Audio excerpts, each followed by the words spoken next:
Imagine being bullied. Now, imagine being bullied but not being able to have a voice. It's important to recognize and report animal cruelty for many reasons, because there are always consequences to when you don't, but there can be a variety of benefits to when you do. Because animals, like people, deserve a life free from abuse and neglect.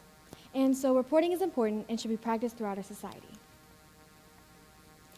I help my family with Family Picker, a veterinary hospital, and the Fresk Fund, a nonprofit animal rescue organization. So I have seen animals come from the pounds, streets, basements, garbage bags, and from animals that were surrenders. Some of these situations couldn't have been prevented, but most were due to animal cruelty. Animal abuse can either be intentional or unintentional, and sometimes the situation may appear as animal abuse, but it's really not. And Chandra Pai, the manager of Family Picker, says that abuse is intentional, whereas neglect can be due to ignorance, an illness, or simply a misunderstanding.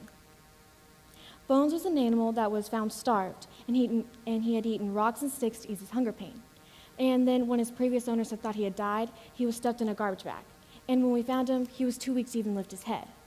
But after giving him IV fluids and slowly introducing him back into food, he could finally wag his tail. And now he lives with one of our technicians.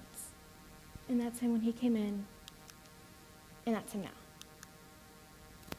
Miracle is an example of unintentional abuse. She was hit by a car, which made her temporarily blind. She was having seizures, and she was dysphoric. She had just had a litter of puppies. And she also got septicemia, which is a toxic infection of the blood.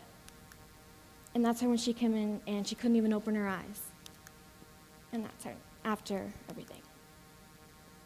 Dysphoria is a state of confusion that is often associated with abuse, and it can be associated with injury or medication. And this is when the animal will yell or whine, but they're not really in pain, they're just disoriented. Just like when an animal comes out of surgery and they're yelling or whining, they're just disoriented, but they're not really in pain. But if something doesn't seem right, question it, but don't judge it until you know the whole truth, because you also may be saving a human too. Because animal rescue can also benefit the rescuer. Robert Salas was a veteran that was diagnosed with PTSD, which is post-traumatic stress disorder. And he said, I couldn't show affection. I couldn't even hug my own kids. So he participated in the Pause for Purple Hearts, which is an organization that pairs a veteran with a dog.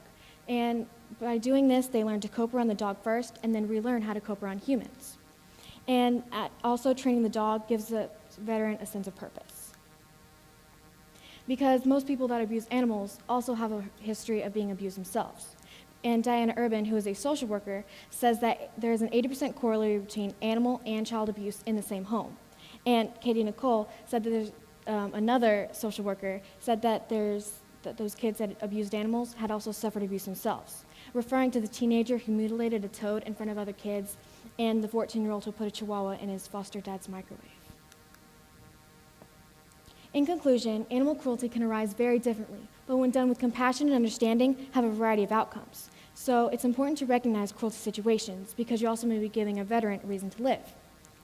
And if something doesn't seem right, question it, but don't judge it. And that's why it's important to report animal cruelty. Thank you.